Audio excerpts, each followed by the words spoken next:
How's it going, everybody? It's the John Low Fox. Here's my channel where I talk about anime, video games, cartoons, most notably Sonic and Ninja Turtles, and today I'm here to talk about a little bit of Avatar. So, if you guys remember last week, I had put up a poll asking on whether or not did you guys want me doing a video about Legends of Korra and stuff, since it's the most talked about thing right now.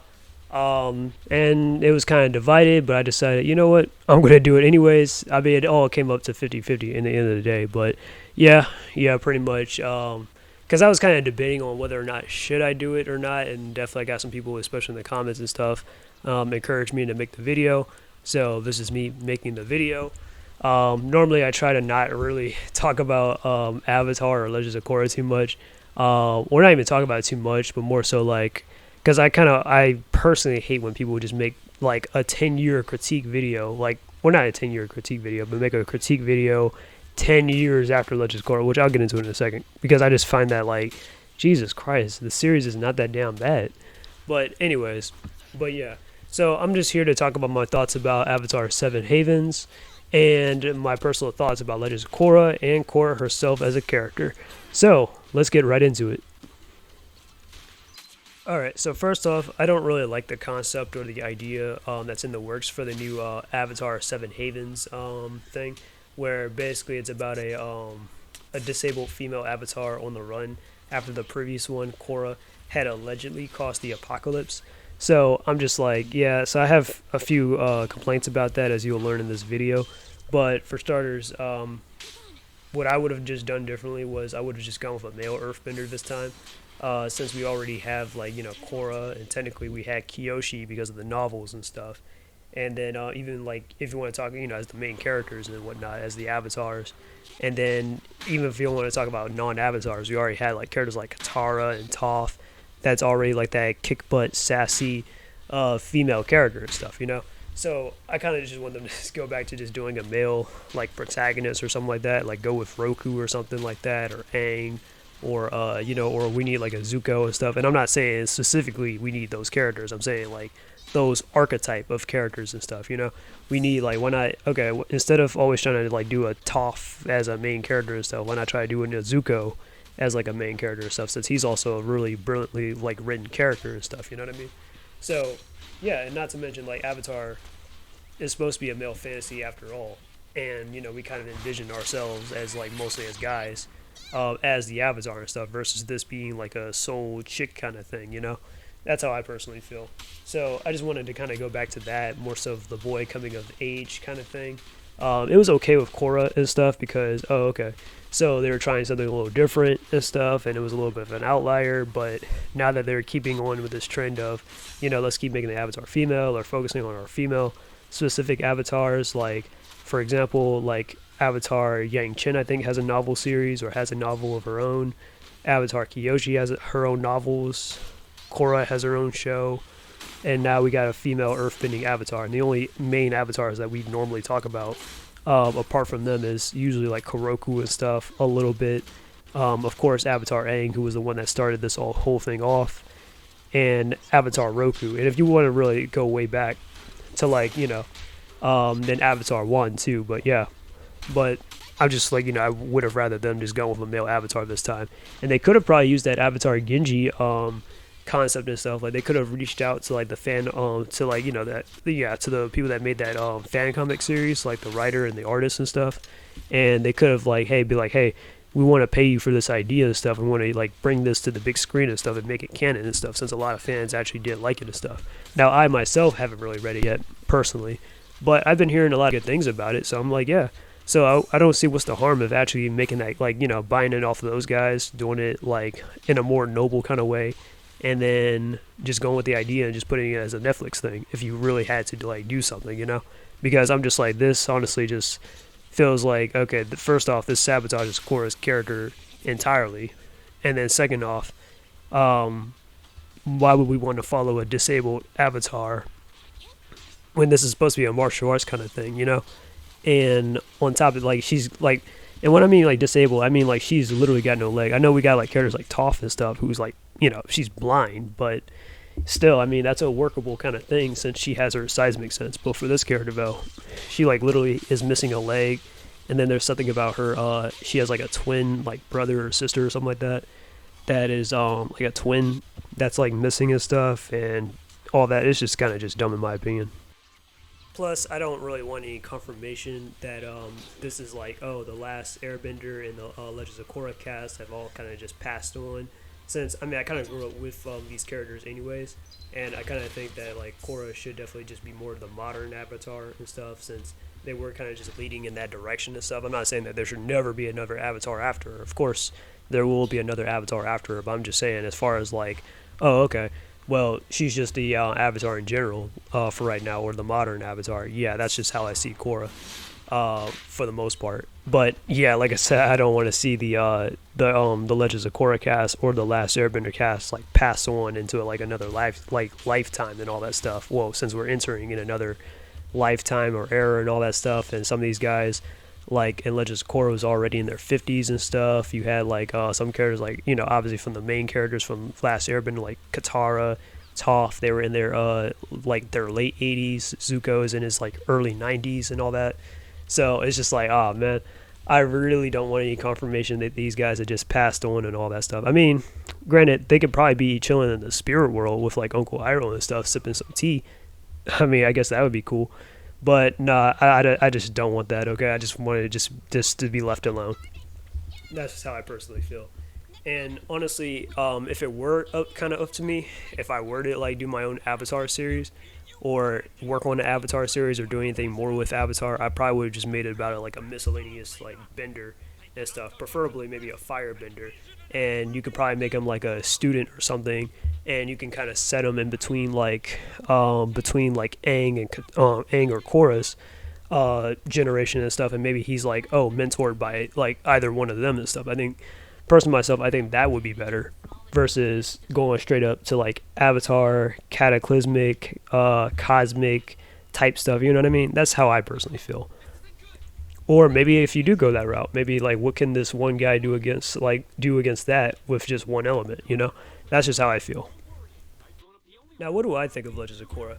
Well, personally myself, I actually feel like the Legends of Korra is overhated as a series, just like the titular character.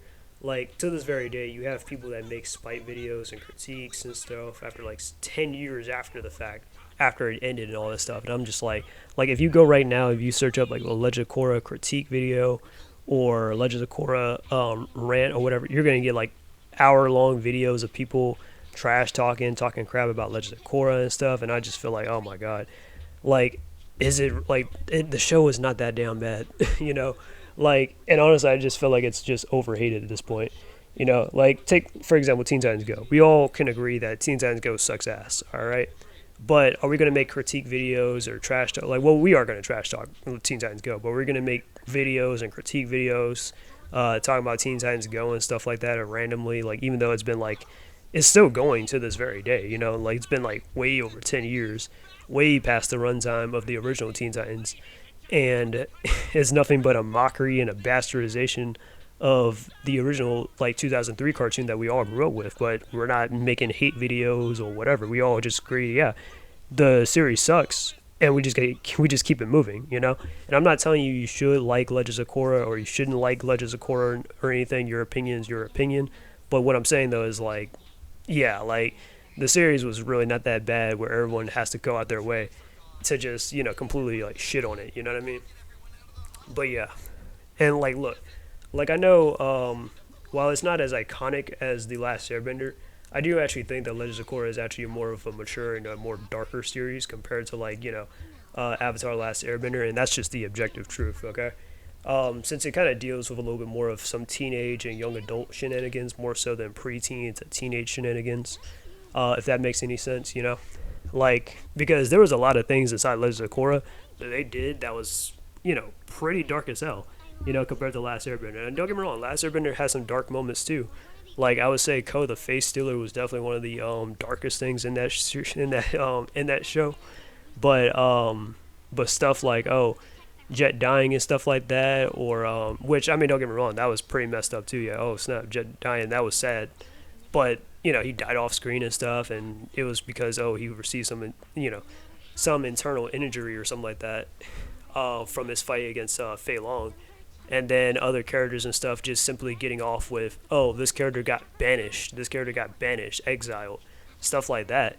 And Legends of Korra, shit, that is a Tuesday because a lot of stuff that happened in Legends of Korra. I mean, especially in season 3 and stuff, a lot of characters got, yeah, like a lot of people died inside Legends of Korra and stuff. Like it was like, and they had no problem almost showing it really on screen.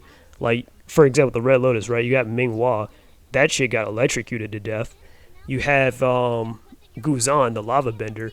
He literally committed suicide by pouring lava bending, like lava and all that stuff, and bringing down a whole building on himself or a whole mountaintop. That was messed up. What else? You had Zahir, who suffocated the Earth Queen using airbending. What else? You had Pali, his girlfriend, combustion woman or whatever.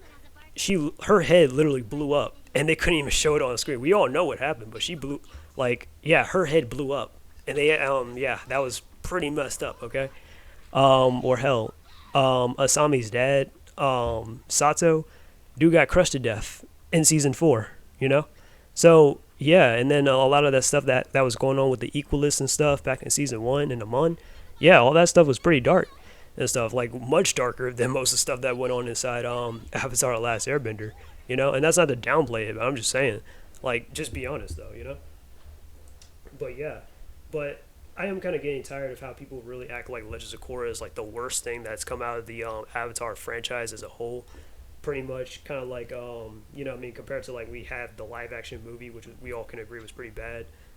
We have the live action Netflix series, which for me, I feel like it's hit or miss, but for the most part, yeah, it ain't all, like, it's not really all there. And then pretty much, we have the video games, which the Avatar: Last Airbender video games, funny enough, most of the video games weren't good. I actually played one of the video games, the first one, the very first Avatar video game, on PS2 and stuff a couple of years ago, just to try it out, and oh my god, that was a very, very terrible game. Like, honestly, it felt like a discount, like Kingdom Hearts and stuff. And honestly, as far as like continuity wise, I have to say that this might take place a little bit before the end of season 1 of the whole North Pole thing. Like, it would have to be, yeah, because the whole stuff, it just doesn't feel like it really fits within any kind of, like, any point of the thing. So I remember jumping to that conclusion that this has to take place before the end of season 1 when they reach the North Pole. But anyways, neither here nor there. But yeah, the video games, and I heard reviews and stuff about the other video games, and most people don't like those video games either, which are sequels to that video game. Even the recent Avatar: Last Airbender video game, I think that came out, a lot of people didn't like it. But guess what? Funny enough, Legend of Korra actually has a better video game that I think is on the 3DS and PS4 and all that stuff, which is crazy, But yet people say that this is like the worst thing that happened to Avatar. I mean, is it? Like, is it? I'm just saying. Or the tie-in comics, stuff. People act like the tie-in comics aren't, well, even though the tie-in comics, to me personally, I feel like they're a little bit hit or miss. I don't think they're all bad and stuff, and they kind of do serve like a good explanation. But some stuff is just like, it kind of just undermines certain things and stuff like that. You know what I mean? Like, for example, Zuko and May kind of breaking up in the comics and stuff, so they don't really get together like they do in the end of the show and all that stuff. So yeah, that was kind of dumb, and a few other things too. Like, it just, yeah. But like I said, it's hit or miss. But yeah, and look, I get it. Avatar: The Last Airbender was definitely a perfect cartoon back in the day, and honestly, it left off on such a good note to the point where, honestly, there's not really much you can really do after that besides maybe look for Zuko's mom and the search and stuff, which they that's adapted, that's in the comics and stuff. So what I would have probably done was, you could have probably adapted that as like a film feature, or just made that, like, you know what I mean? That's what I probably would have done after that, and then probably do nothing else with Avatar after that, just to avoid the division and all that stuff. That probably would have been for the better. But hey, it is what it is. But I don't think Legends of Korra is the worst thing to come out of the Avatar series, and I actually think it's a pretty good series. That's where I stand on that. I mean, the fight choreography is nice, the animation is good, the villains are pretty good, and I think was a lot of like good character moments and stuff that kind of just goes like very underappreciated in my opinion. The show doesn't also try to like pretend like it's better than the original either, like the other series like Disney Star Wars and stuff, where they try to be better than the original and stuff like that or whatever. You know what I mean? Legends of Korra doesn't really do that. and stuff, and that's kind of the downfall of some of these more sequels type stuff where they try to pretend like they're better than the original. Legends of Korra never really tried to pretend like it was better than Last Airbender or anything. Sure, it might have had a few retcons here and there into the story, and sure, there might have been some things, I guess, that they were doing a little bit differently and all that, but it always paid homage to the Last Airbender and stuff. You know, you had characters like Iroh and stuff. You know, Iroh, he may be dead, but he showed up a couple of times to kind of, mentor and give Korra some advice and stuff, and those are some pretty good moments there. Or like, Katara and Zuko and Toph, they also helped out Korra too, as like some mentors and stuff, or gave her some helpful advice and stuff. You know what I mean? So it definitely did pay homage. Or let's not forget that the end of season one where Aang showed up and returned Korra's bending and stuff. That was a good homage to Avatar: The Last Airbender and stuff. So I'm just saying, like, honestly, I don't think it ever tried to disrespect the series and stuff. Now some fans might try to do that, like some people that are divided and stuff like that. Um, that might take the Legends of Korra side of things. They might try to demonize Aang or the characters and stuff to try and uplift Korra in the series like that or whatever. That's why we have this division. But the show itself never pretended like it was better or anything. It tried to be its own thing. That's my takeaway from it. So, what do I think of Korra as a character? Now, this is a hot take as usual, but I actually like Korra as a character, and I honestly kind of like Korra just as much as I actually like Aang. Now, I like how Korra is confident in how she embraces just being the Avatar and wanting to like live up to the expectations of her predecessors before her. So, season one, she's a bit green and she's a bit doe-eyed and stuff. In season two, this is the version that everybody talks about or the version that everybody hates about her character, which I can kind of justify. She's arrogant, immature, and kind of melodramatic, which is kind of like was most people's jumping off point, and stuff, and most of the criticism that comes from like her character and stuff, because after season two, Korra, she kind of matured after that in season three and season four, if you ask me. And in season three, she's definitely a lot more better and stuff since they dropped that love triangle stuff, which they were doing from season one to season two and all that. With her, Asami, and Mako and all that stuff. That's completely thrown out the window. And she's definitely a lot more responsible and stuff. And she's also a lot more proactive, where she's trying to take the initiative of recruiting airbenders and stuff to rebuild the Air Nation and all that. I'll get more into that later.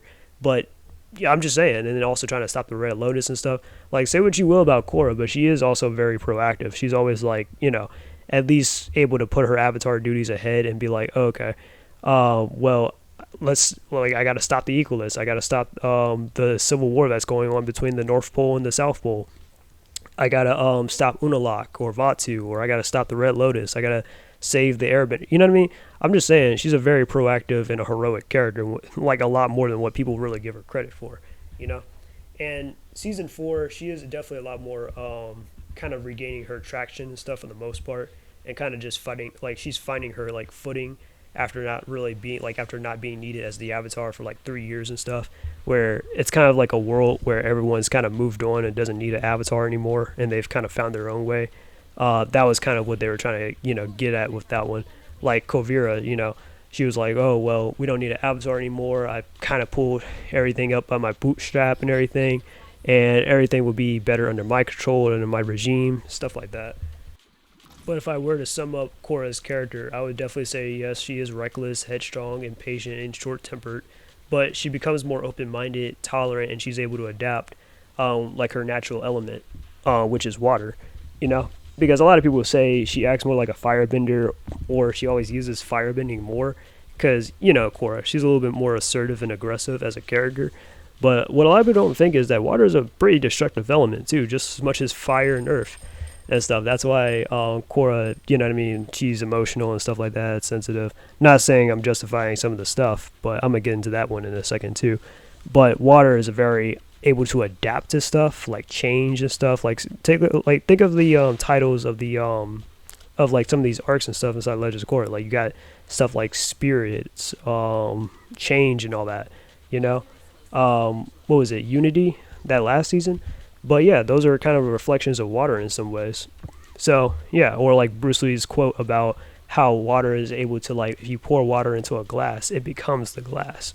If you like how water is able to adapt and form. That's basically like how Korra is supposed to be like, or that's I think what they were trying to go for here with her character. All right, so my next topic is Korra a Mary Sue, and my answer is no. Korra is not a Mary Sue.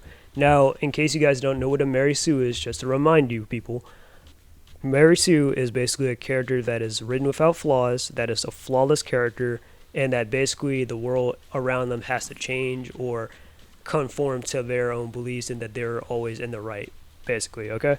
Now, if those who still say that Korra is a Mary Sue, I don't actually think you guys actually watched the show, at least not past season 2 for the most part, but you guys probably didn't watch the show or you're just throwing that word around in my personal opinion.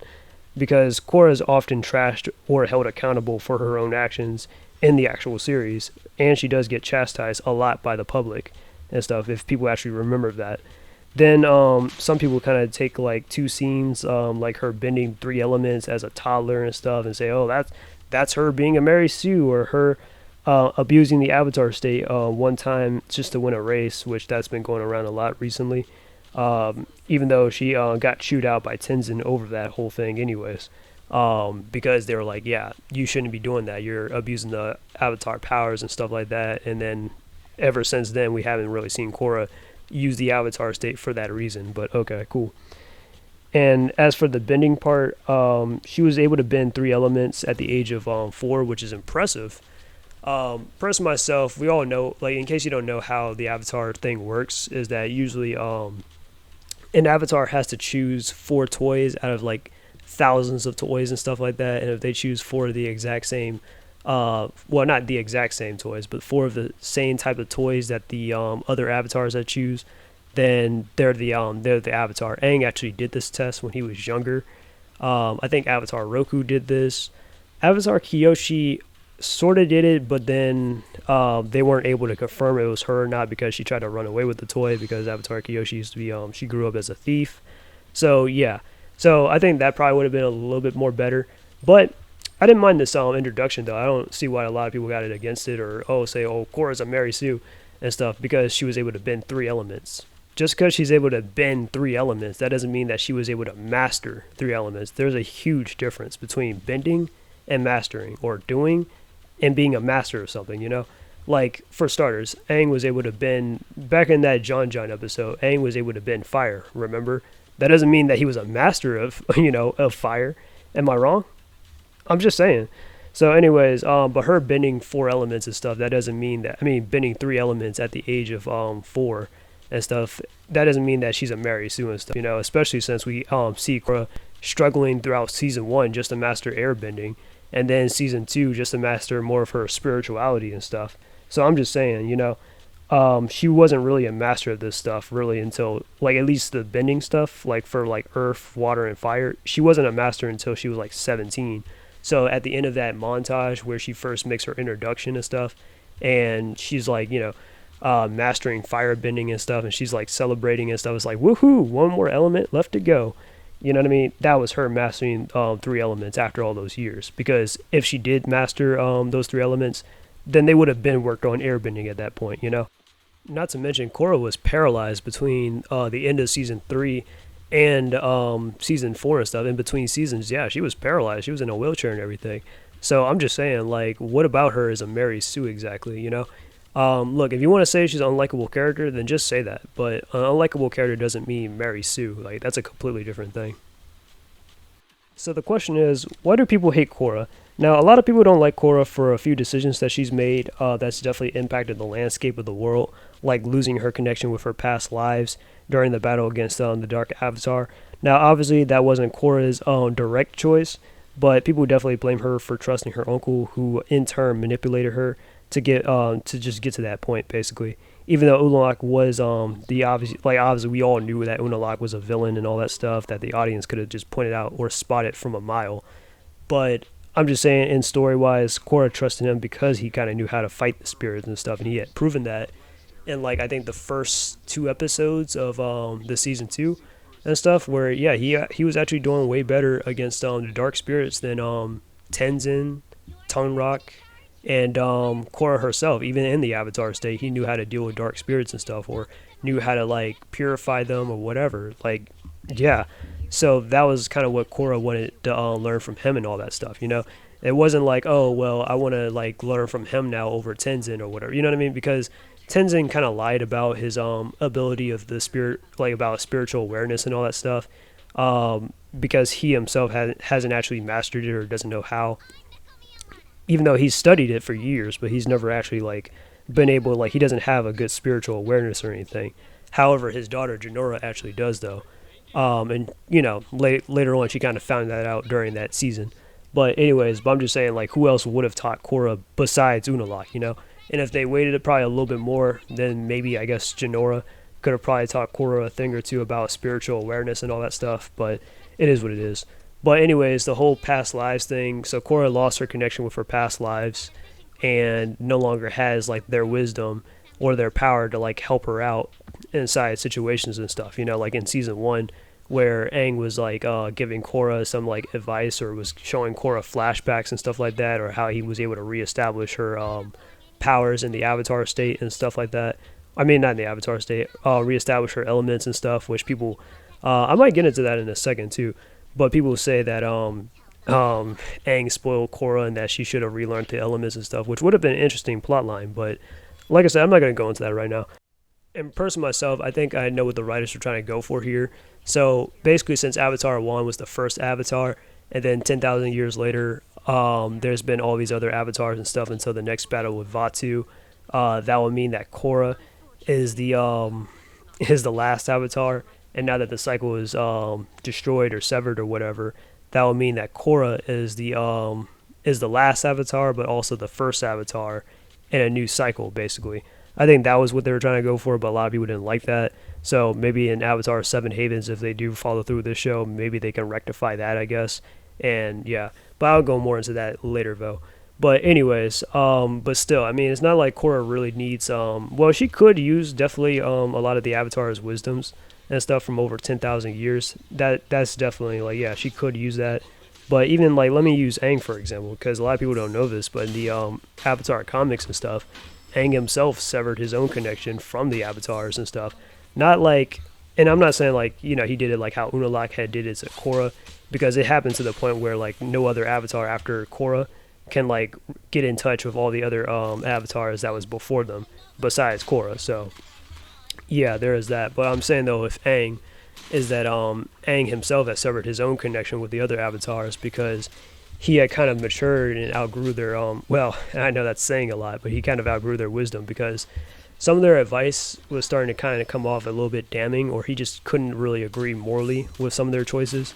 Like, for example, like I think season 3, like towards the end, with Aang's battle against Fire Lord Ozai, Aang's battle against Ozai and stuff, or before that, how Aang was talking to his past lives and stuff, and how Aang was trying to find a more pacifistic type of way to stop Fire Lord Ozai and stuff, versus go straight into the killing territory. And all of his other past lives was telling him, you got to kill Ozai, and then Aang obviously found a better way, or found a more noble way to stop him and all that stuff.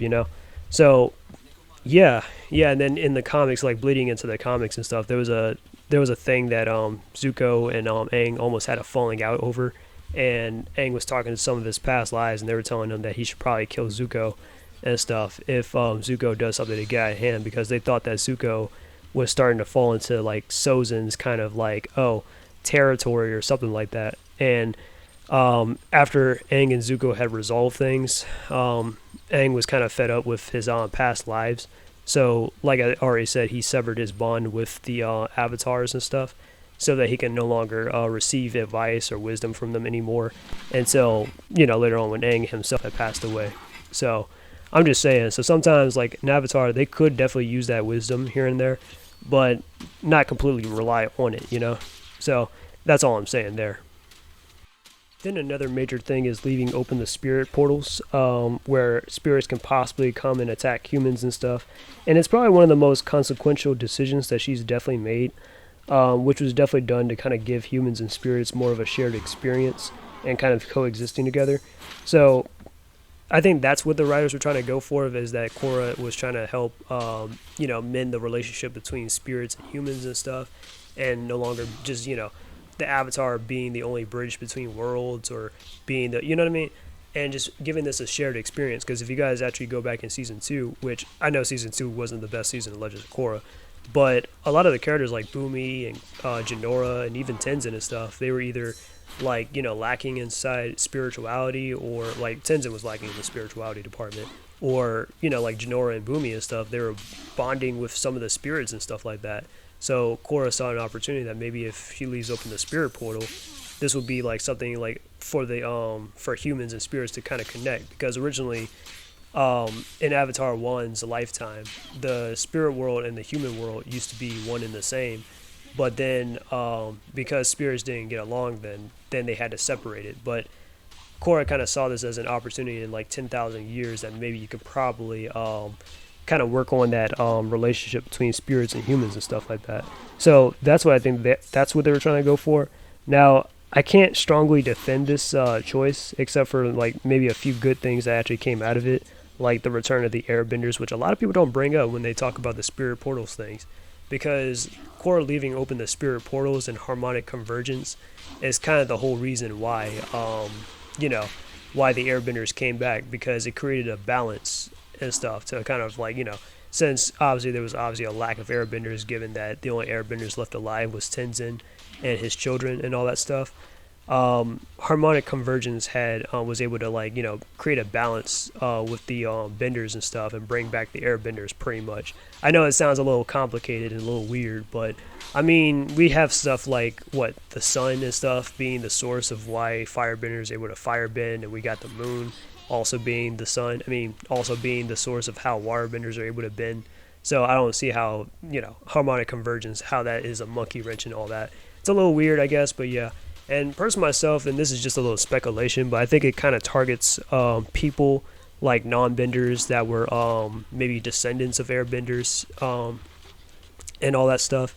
And that's why they're able to airbend now, because you have some characters like Boomy and stuff, who is a non-bender, but because he's the son of Aang, now he's able to airbend and stuff like that.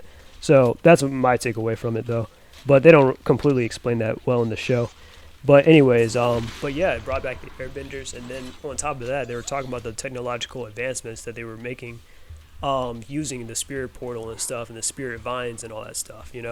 They were able to harness the energy from the spirit vines, and they could actually like make some interesting technology and stuff. Which again, we know some of that can, when in the wrong hands or falling into the wrong hands, that definitely can be weaponized and used for some terrible stuff, like what Kuvira was doing, where she made a spirit cannon and she made a like a platinum robot and all that stuff. I know that was getting a little weird. Personally, I was all for it. I was like, oh shit, this is actually kind of interesting. But yeah, but it was getting a little weird. But yeah, they can definitely do that stuff. Varric, he was kind of saying how, I mean, they can use it for other stuff than just warfare and stuff like that. They can actually use this to help out humanity. So that's all I'm saying is, like, that's the good that's come out of the spirit portals and stuff. And of course, there is definitely some bad and stuff. There have been some people that have been attacked, and Korra has actually dealt with stuff like that during, like, season 4 and all that. So that's just me. But yeah. On top of that, you can definitely explore, like, another world and stuff like that. Like, be honest, like, if we had the opportunity to go to another world and stuff that's able to sustain us, like, wouldn't that not be an opportunity that we wouldn't want to take? I'm just saying, like, I definitely would love to explore another world and just see what that would be like. So those are just my takes on the whole Korra's decisions and stuff, and why that doesn't bother me as much as it bothers other people. But yeah. Then another thing too that I would definitely say is Korra's relationship with Mako, which I can completely agree that Korra was definitely the toxic one in that relationship and stuff. Definitely, like, I feel like, yeah, she definitely, like, was always argumentative or a little bit immature when it came to that relationship and stuff. And honestly, I think in the end of the day, maybe Mako and Asami probably would have been a little bit more of a better couple if they ended up together versus how things turned out. But I'm going to get to that when I get to that. But apart from that, those are some of the major things that most people don't really like about Korra from the show. Now, we also got this latest thing, too, where it's kind of implying that Korra is the one that messed up the world and that the new Avatar is being hunted down because of her. And if all of this is true, I would definitely lose my respect for the writers for just succumbing to the online hate rather than just improve her character. Since, for example, right, I'm going to use this, a couple of examples. Now, let me take NetherRealm. NetherRealm Studios. Now, NetherRealm Studios, in case you don't know, NetherRealm Studios is known for making the Injustice games, and they make the current Mortal Kombat games and stuff, you know? Now, NetherRealm has a habit ever since, like, well, if I'm going to be honest, ever since, like, Mortal Kombat X, they've been always shitting on, like, the 3D era characters, right? So, there's a division in Mortal Kombat where there's the classic era, there's the 3D era, and then there's the whatchamacallit, there's the NetherRealm era, okay? Which is our current, the current games from Mortal Kombat. Now, in the 3D era, a lot of people definitely online used to hate on the 3D era characters and stuff. They used to be like, oh, it's shit, the game's shit, blah, blah, blah. I hate this. That's Mortal Kombat Deadly Alliance, Deception, and Armageddon. That's the 3D era, okay? Even though, honestly, the 3D era had better designs and stuff and actually, like, an actual better storytelling and stuff. But that's neither here nor there. But a lot of people, some people didn't really like some of the main characters. Like in Mortal Kombat Deception, the main character in that game was Shujinko, and people didn't like the idea of playing as an older guy and stuff. Why are we playing as this old man who just copies everybody else's abilities and stuff?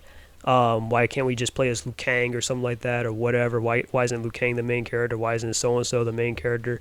Why are we playing as Shujinko? A lot of people used to shit on Shujinko, right? And then even though Shujinko, if you actually played his story in Mortal Kombat Deception, Shujinko's a pretty awesome character. But neither here nor there. So in Mortal Kombat X, they basically did an ending with Cassie Cage, who's the new main character inside Mortal Kombat X and stuff, where in that game, Cassie had basically defeated Shujinko somehow, even though Shujinko was powerful enough to take down Onaga, but okay. And basically she killed Shujinko after mistaking him for Shang Tsung and stuff. And it was said that, it was effortlessly, it was easy and stuff. He desperately tried fighting her and stuff, but he lost. And basically, it just felt like, oh, wow, Cassie Cage just killed an innocent man and killed Shujinko of all people, even though Shujinko could put up a better fight than that. But okay, you see how, what I mean by, that's, what I mean by, just completely shitting on a character and stuff. And I don't like when some stuff do it. Like, other stuff does it, other than just NetherRealm with Mortal Kombat. But I'm saying, I just don't like when, especially, with online hate and stuff, people just, especially new writers and stuff would be like, oh, what would be cool? Let's take this old thing that was, a lot of people were divisive on, and instead of trying to improve it, let's just shit on it. You know what I mean? I really hate that so much that they just triple and double down on that stuff. And it's just like, bro, just try to improve it or whatever, or try to do a little bit more of a better job or whatever than what people had criticized it for. So hopefully, in my opinion, I hope that this is definitely a heel turn and stuff, and they'll do something to kind of improve Korra as a character, like undo her mistakes and stuff, and just cast her in the waste bin and stuff, or hell, yeah, Wolverine and Deadpool, or Deadpool and Wolverine when they did that movie and stuff. And a lot of people are like, oh yeah, especially MCU fans, they're like, oh yeah, the Fox universe is a failed brand and all that stuff. The only good stuff that came out of it was Wolverine and Deadpool, but everything else was trash, even though honestly Fox is a lot more interesting than a lot of the MCU stuff. But okay, cool. But yeah, but you get my point though, is what I'm saying. So what I'm saying though, if you're gonna really, if Korra is a failure, then, and if you consider her to be a failure, then why not do something to kind of just improve her character? That's all I'm saying. Oh, okay, so maybe at the end of her life or something, or whatever, or in her spiritual life, maybe she does something to kind of make up for her mistakes and stuff that she's made when she was younger. That's all I'm saying. Because we have plenty of characters too, like Sakura, Raiden and stuff. Who else? Nero. I don't know if Nero has gotten online hate, but I know Raiden, he's gotten a little hate back in the day too with Metal Gear Solid 2, where people shit on him and stuff, or they were like, I wanted to play as Solid Snake. Why am I playing as this guy Raiden for the most part of the game? But then when they brought back Raiden for Metal Gear Solid 4, everybody was like, this man needs another game. He needs another game as a cyborg. And then we got Metal Gear Rising, and people love that game, okay? Or take Sakura, Sakura, and I would stand by this too. Sakura was not a good character back inside part 1 of Naruto. She was honestly kind of annoying. I understand Kishimoto kind of, struggled to write her character and stuff like that. But by the time in part 2, when she trained by, when she was, getting trained by Tsunade and everything, and Sakura came back, way stronger than she was before, and she was actually contributing, and she was, saving Kankuro, going up against Sasori, helping out Lady Chiyo and all that stuff. Oh yeah, Sakura is like a major improvement, and even inside Boruto, she's also a better improvement even from Shippuden, where she's a good wife, she's a good mom, and all that stuff. She's still a powerhouse. She's still a freaking tank. She's going up against Shin Uchiha and all that stuff, helping out Sasuke here and there, like etc. So I think it's yeah. So I think yeah, like that's pretty cool, versus oh let's just trash her character and stuff to oblivion because there's no salvaging it. Or Boruto even like hell a lot of people used to hate Boruto from how like from the movie and stuff because well I'm gonna not go into too much detail about that right now, and I'm thinking about making a separate video about that someday, but a lot of people used to trash Boruto back in the day and stuff like that, or be like, oh well, he's not going to be as good as Naruto. Well, even if that's the case, even we're going to still love Naruto more than Boruto and stuff. Boruto is still not a bad character and stuff, and he's actually gotten way better inside Two Blue Vortex and stuff, where he's got his own jutsus and stuff. He's got his own separate identity from Naruto, and his whole thing going on. So yeah, I'm just saying, like yeah. So that's why I feel like Korra needs that kind of treatment, though. All right, and I know this video has gone on pretty long and stuff. I might just end up in an hour territory, but I'm 40 minutes in. But regardless, though, there's just a few more things I wanted to talk about Legends of Korra first before I like end this video. But anyways, Korra's bisexuality. Let's get into that territory. So I know in the end they kind of showed that Korra and Asami had gotten together and stuff as they like go into the spirit portal to take a little bit of a vacation after that whole Kavira business and stuff. As they gaze into each other's eyes, implying that they're going to be in a relationship or something like that. And then later on in the comics, they confirm this where Korra and Asami actually do end up together, and they end up like kissing and everything. So yeah. And unfortunately, I do have to say that this did actually create a domino effect where every other children's or kids show nowadays try to like replicate. Oh, let's put LGBT themes inside cartoons and stuff now, because I think Legends of Korra was like one of the first shows that kind of did it.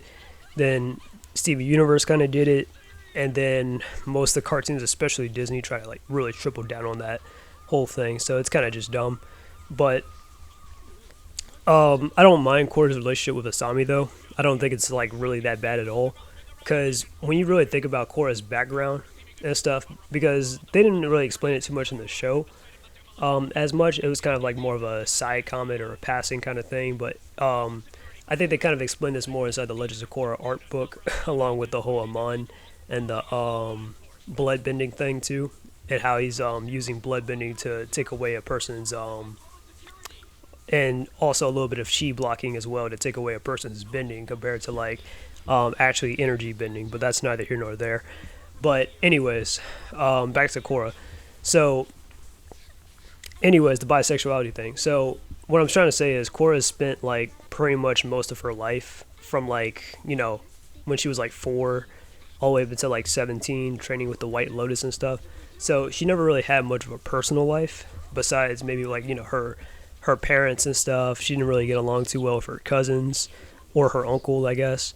Of course, she has her polar bear dog, Naga, and all that, but outside of that, she never really had like much of a personal life until she moved to like Republic City and stuff, and she met Mako and Bolin for the first time. Those two, they were actually her first actual friends, apart from like anyone associated with being the Avatar and stuff, or Tenzin and all that. But yeah, Mako and Bolin, those were like her first friends and everything, and then later on Asami. So what I'm saying though is like, and then of course Korra falls for like Mako and all that stuff, and then that didn't exactly work out.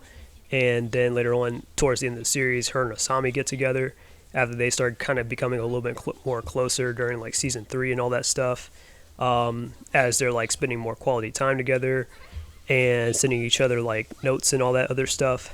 So some people say it's forced, some people say it's out of nowhere. I just think that maybe like Korra is just trying out something a little bit different and all that stuff. I don't think that it's like, an unworkable idea or anything like that, because keep in mind Korra is like 21 by the end of the series, so I think it only makes sense for her to at least like that's probably a interesting period to probably be exploring stuff like that, I guess, around that age, or around being a teenager and stuff like that. But versus her being like in her 40s or a grown ass woman and stuff, and Now all of a sudden is starting to discover her sexuality. But I know this isn't really something that we should be talking about for a children's show. Regardless, though, I don't mind the whole Asami thing. I do think, yeah, after retrospect and stuff, it probably was done out of the case of like shipping and stuff, and then the writers and stuff was like, you know what, let's pair them together. That's probably the case there, but I don't think that it's a bad relationship necessarily, though. It only makes sense. And then Asami, she just recently lost her dad too, and she didn't really have really that much people to really turn to except for her friends and Korra. So that's how I think they ended up getting together and stuff. And then there's Korra's team Avatar, and of course her team Avatar is not as strong as or not as like iconic as Aang's team Avatar, where they had like characters like Katara, Toph, Zuko, Sokka, Suki, and all of them. You know what I mean? I get it. Like they're not as iconic or as or as better characterized as them by any by any stretch of the word. But I actually do think Mako, Bolin, Azami's okay too, and then Tenzin. Yeah, especially Tenzin. Tenzin's amazing. But yeah, but Mako and Bolin, I actually do like their concept and stuff as brothers and stuff. They're like, obviously they're a product from Republic City and stuff, since their mom comes from the Fire Nation and stuff, and I think she's a firebender. And their dad, he comes from the Earth Kingdom, and he's an Earthbender and stuff. And when they moved to Republic City and stuff, they had Mako and Bolin and all that stuff, which is kind of a correlation to how Aang and Zuko had like established Republic City for benders or for people of different nations and stuff, versus trying to make the nations one. They decided to create Republic City and stuff, so that other people from other nations and stuff had the option to come to like a city where they could be united and stuff like that. So of course that was Mako and Bolin's parents and stuff. So obviously Mako inherited his mom's firebending, and Bolin inherited their dad's earthbending and all that stuff. So I thought that was pretty cool. So I like their dynamic and stuff. There's some pretty interesting, like they're pretty good characters and whatnot. I know Mako seems like a little bit of a generic version of Zuko and stuff, but I think he's all right. He's not bad. And then Bolin, yeah, I know, not as entertaining as Sokka or anything, but Bolin, I like his character too. He's a likable character. He's probably the most likable out of Team Avatar, with the exception of Tenzin, which I'll get into in a second. But yeah. And I definitely loved how Bolin, how I loved some moments with him where he was able to do like lava bending and stuff, or how he actually clutched the win during their pro bending thing. So yeah, Bolin, he's a pretty cool character. And Mako, Mako and Bolin, I would say like one of my favorite moments with them was when during season 3, when they went to the Earth Kingdom and Ba Sing Se, and they found their they found their cousins and stuff on their dad's side. And whatnot, and I actually love that episode and stuff where they connected with them and everything. And unfortunately, they passed along the news about their dad passing away because he was killed. So Mako gave his favorite red scarf to his grandma and all that. So I thought that was a pretty good scene right there. So they definitely have some good moments. And then Tenzin, he's an amazing character. I don't think you can ever go wrong with him. And on top of that, he's voiced by J.K. Simmons of all people, and he's the son of Aang. So, yeah. But Tenzin, though, he's a really good mentor. I like his dynamic definitely with Korra and stuff, where obviously they were trying to go for a dad and a daughter, like a teenage daughter kind of dynamic with them and stuff. And I think it worked out pretty well, Like Tenzin, he's like the stern, strict dad, but he's like, you gotta be more responsible and stuff like that, because Tenzin obviously has children of his own, because he has 4 kids. He has Jinora, who's his oldest daughter, and then Ikki, and then Milo, and then his youngest child is Rohan, who's like a baby and then like a toddler by the end of the series and stuff like that. But yeah. But Tenzin, though, yeah, he's definitely a character you just can't go wrong with. He's always like a really good character and stuff. Hell, let me take season 2 for example, because I think season 2 is a prime example. Now, I will definitely stand on this, that Korra is definitely unlikable inside of season 2, and that that's probably a lot of reasons why people don't like her character is because of season 2. But in the scenes though with Tenzin, because they always had like an A and B plot. The A plot was the stuff that was going on with Korra, and then the B plot was the stuff that was happening with Tenzin, where he was bonding, like he was on a family vacation and stuff with his children, his brother and his sister and all that. And I think they had some pretty good moments and stuff, where he was just being a dad and stuff, helping out his kids or whatever, or giving some advice, or he was bonding with his siblings and all that stuff. I really love that and stuff. And then by the end of the season and stuff, when they go into the fog of what is it, the fog of nightmares or something like that, or fog of memories, and Tenzin has to save everybody. He has to save Janora, who got imprisoned there by Unalaq. He has to save Kaya and Bumi and stuff. Yeah, Tenzin, he comes through. He before he almost gives into madness and stuff, he regains his composure and then gets everybody out. And I really love that. And then on top of that, his fight with Zahir and stuff, where he really showed his skill as an airbender and all that stuff. Yeah, like Tenzin, he's a pretty cool character. So, like I said, I always love those mentor type characters and stuff. So this isn't all, but this is a couple of highlights or some of the best moments that I can think of on the top of my head that really resonated with me as far as like Korra's character goes. So one of the first things is the episode Leaf in the Wind, where I actually like that episode where Korra meets Mako and Bolin for the first time, and she's doing pro bending and all that stuff, and Tenzin disapproves of it and all that stuff, and him and Korra get into an argument over it. But when Korra is like pro bending and stuff, and Tenzin, like, because earlier Korra was struggling how to like airbend and all that stuff, or was struggling how to like get down the basic movements and all that stuff, and obviously doing it the traditional way wasn't working for her. So when she was doing pro bending and stuff, Korra was able to like do those moves that Tenzin and the kids were showing her how to do and all that stuff. And I thought that was a pretty cool moment and stuff, like where she found her own way of like doing something and stuff like that. And even Tenzin was impressed. He was like, oh. And then he was cheering and stuff. He was like, yeah, like at the pro bending, and he was like, oh no, I'm very proper. That was a cool scene, man. I'm just saying. And then saving the airbenders and stuff, like from the Earth Queen, or how Korra helped out Kai. Now, if you guys don't know who Kai is basically, he's a kid, like he's a thief. Originally, he was a thief, and he ended up becoming an airbender because of harmonic convergence and stuff. And he's been kind of using it to kind of like steal and all that stuff. And he's been through like other foster families and stuff like that, where he's stolen from them and everything. And like Korra tried to accept him a part of the group or whatever, or try to recruiting him since he was trying to go willingly or whatever, and he tried to steal from them at the end of the day.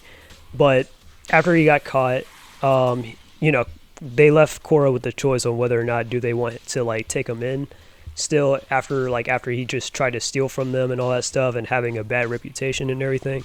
And Korra forgave him and was like, no, he could definitely join us and stuff, So yeah, and that changed Kai's life forever, where he joined he joined their group and all that stuff. He became an airbender and all that other stuff, and it changed his life. He became a better person and everything, etc. Probably not right away, but in the long run, yeah, I thought that was pretty cool. So that was definitely a few good episodes with her and stuff. And then and that was in season 3, my favorite season. And then removing the poison and stuff, that was a good episode inside season 4, where so basically, if you remember from season 3, Korra was poisoned with metallic poison and all that stuff that was used, like that the Red Lotus were trying to use on her to like destroy the Avatar cycle. So basically, if Korra died, like force her into the Avatar state, and basically if she dies in the Avatar state due to the poison, therefore there would never be another Avatar after her. So after everyone, after Su Yin and Lin were able to exorcise the poison from Korra, there were still some remnants of it left that Toph had pointed out. And, Toph tried to remove it herself, but Korra, she was wincing in pain and she just couldn't. And Toph was like, all right, you just do it yourself then. And then eventually when Korra worked up the nerve and stuff, she was able to get out that poison. I thought that was a really cool scene, showing you that she's moving on from her pain and everything. And, and that's like a very independent thing. And I like to see stuff like that especially from the main protagonist, So I really like that. And then one of my favorite episodes as well is Korra Alone, which is a callback to Zuko Alone from Avatar: The Last Airbender, where it's an episode that's focused on Korra and stuff. And basically, a lot of people like to call out or talk about how, Korra should have lost her powers and stuff like that, and should have traveled the world and stuff to regain her bending knowledge and stuff like that, which I feel like, because season 1 was called Air, which was supposed to be a continuation of Avatar: Last Airbender. How you had the books like book one water, book two earth, book three fire, and now you have book one with Korra, which is air, with her learning airbending. So that's supposed to be the reference there with that, or the correlation. But anywho, um, yeah, yeah. And on top of that, like Korra would have needed like a lot more time or whatever because of the whole dark avatar thing coming along, but it is what it is with that one. But let me get back to Korra alone. But in Korra alone, Korra kind of like stepped away for a while after she was able to able to walk again and stuff after being paralyzed, which I love those scenes with her and Katara where Katara was trying to help heal her and it was going through mental therapy and all that stuff to like relearn how to walk. I thought it was pretty beautiful and everything. And then what else? And then later on, Korra was off by herself, just trying to like figure out how to like conquer her own problem and stuff because obviously she wasn't in her prime yet because because of the metallic poison and stuff and PTSD and all that. I'll get into that in a second, but yeah. So I really did like that episode. It was a really good episode. So if you wanted like a really good Korra episode, I would definitely recommend watching Korra alone. That's just my recommendation. And then my final best highlight of Korra is the fact that she made a spiritual portal. So as you know that there's two spiritual portals at the North Pole and the South Pole. So at the end of the series when Korra is fighting Kuvira and all that stuff, Kuvira tries one last attempt to kill Korra using a spirit cannon. And Korra uses like energy bending and actually creates an entire portal and stuff. I thought that was pretty like cool and badass. But that's just me. So those are pretty much my highlights for Korra as a character, or for best moments.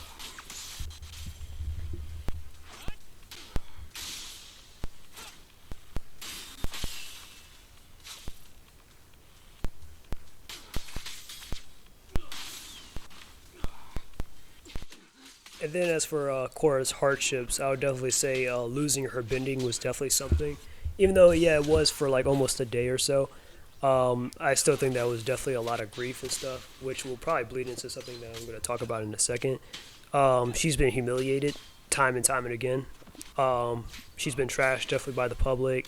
That episode where she openly challenged Amon after the press was kind of gaslighting her, talking about what you going to do about the equalists and stuff like that, and Korra was being pressured, and she was like, I'm going to kick Amon's butt and everything, and then if he wants to see me, he can see me at the clock tower. Then at like midnight or a couple of hours after, Amon shows up with the Equalists and they defeat Korra and all that stuff. Yeah, so like I said, she's been humiliated. Possible suicidal thoughts. That's where I go in with the whole loss of bending thing. Because some fans have actually speculated that Korra actually might have had possible suicidal thoughts at the end of season 1 where she's on the edge of that cliff and stuff.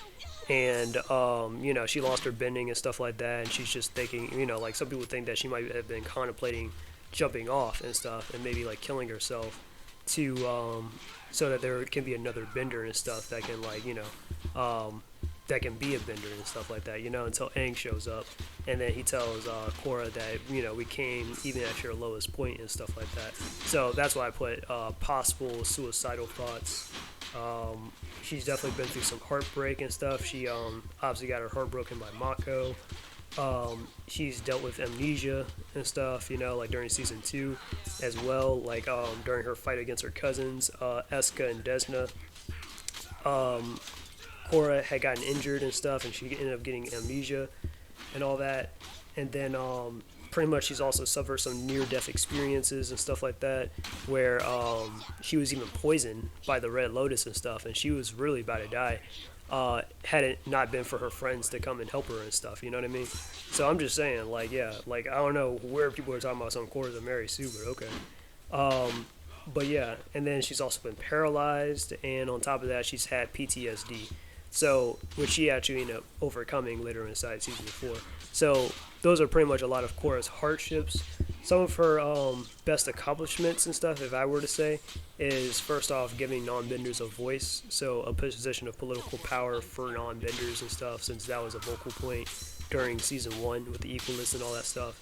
Then stopping Vatsu, a 10,000-year-long enemy of the Avatars. stopping the Red Lotus and stuff, stopping Korra, stopping a war between the Water Tribe and the between the Water Tribe pretty much, the south and the north, and then also rebuilding the Air Nation. I think that's a pretty big feat for an Avatar, if you were to ask me. And then connecting with humans with spirits and stuff. So no, I don't think Korra is really the worst Avatar. I don't think she's a terrible character either. But to each to his own. But tell me down below what you guys think of Korra as a character. Do you still hate her? Do you hate her after hearing what I had to say? Do you agree? Do you disagree? You know what time it is. What do you think of Avatar 7 Havens? Like I said, I don't really like the idea or the concept. I don't think it should really be made. It's probably being made because I think the creators of Avatar have finished up Dragon Prince, so I guess they want to go back to Avatar and stuff like that. But after the Netflix series and stuff, I just think in some of the novels and all that stuff and the comics, I just feel like Avatar honestly should just be left alone at this point, you know. But that's just me. But tell me down below what you guys think. This is the John Little Fox, and I'm out. Peace, and until we meet again.